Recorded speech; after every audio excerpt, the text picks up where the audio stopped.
అంకారావుకి IFS లేదు కానీ నిజమైన ఐఎఫ్ఎస్ ఆఫీసర్ కంటే ఎక్కువ పనిచేసిన వ్యక్తి, అడవుల్ని పరిరక్షించిన వ్యక్తి, పరిరక్షిస్తున్న వ్యక్తి అంకారావు. ఒప్పుకుంటారా అని మిమ్మల్ని అడుగుతున్నా.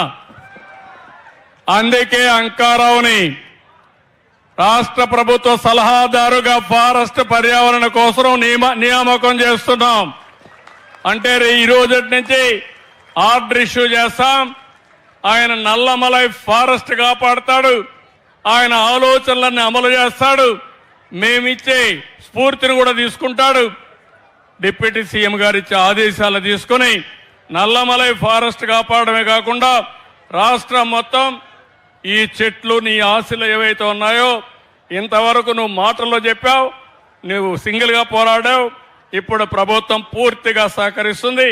చేసి నిరూపించుకునే బాధ్యత అంకారావు నీ పైన పెడుతున్నా, చేయాలని మరొక్కసారి నీకు విజ్ఞప్తి చేస్తున్నా.